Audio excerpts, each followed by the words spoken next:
ക്രൂശിൽ നമ്മൾ ദൈവത്തിന്റെ കൃപയില്ലയോ കണ്ടത്? നമ്മൾ സാധാരണ പറയുന്ന ക്രൂശിൽ മേൽ സ്നേഹമാ കാണുന്നത്, ഇല്ലേ? നമ്മൾ ആശീർവാദം എങ്ങനെയാ പറയുന്നത്? പറഞ്ഞേട്ടെ, നമ്മൾ കേൾക്കാറുണ്ടല്ലോ ഞായറാഴ്ച ആരാധന കഴിയുമ്പോൾ ആശീർവാദം.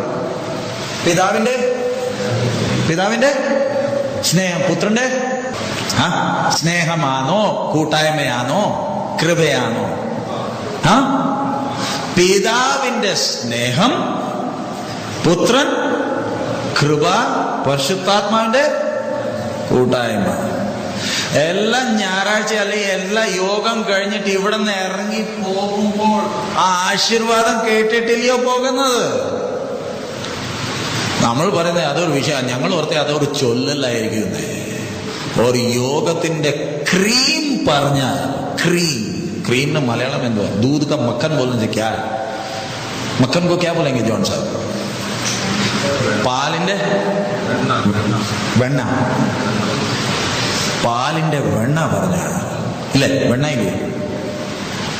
റിയൽ സാധനം. ഈ ക്രൂശി കാണുന്നത് പിതാവിന്റെ സ്നേഹം, പുത്രന്റെയോ കൃപയാ.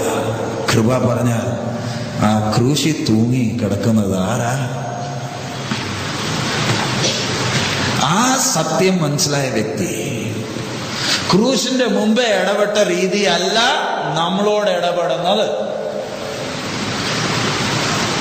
അതുകൊണ്ട് പുതിയ നിയമ വ്യക്തി എപ്പോഴും എന്തോ പറഞ്ഞു നടക്കുന്നത്? കർത്താവെ ഇനി കൃപ വേണമെന്നല്ല, കർത്താവെ ജീവനോട് ഇരിക്കുന്നത് നിന്റെ കൃപ കാരണമാണ്, നിന്റെ കൃപയ്ക്കായി സ്തോത്രം. ഇനി കൃപ വേണമെന്ന് പറഞ്ഞുകൊണ്ടല്ല, എന്തോ പറയുന്നേ? നിന്റെ കൃപയ്ക്കായി സ്തോത്രം. ഇത് യാചിച്ചുകൊണ്ട് കിട്ടിയതല്ല. കൃപ ഒരിക്കലും യാചിച്ചിട്ട് കിട്ടത്തില്ല. യാചിക്കാതെ തന്നെ നമുക്ക് അബണ്ടൻസ് ഓഫ് ഗ്രേസ്. അതിന് മലയാളത്തിൽ എന്തോ? സമൃദ്ധിയായ കൃപയില്ലേ തന്നേക്കുന്നത്. കൃപയുള്ളവനായതുകൊണ്ടില്ലേ നമ്മൾ ഇന്ന് എവിടെ ഇരിക്കുന്നത്? ദൈവസന്നിധിയിൽ, ദൈവത്തിന്റെ ആലയമായി തീർന്നേക്കുന്നത്.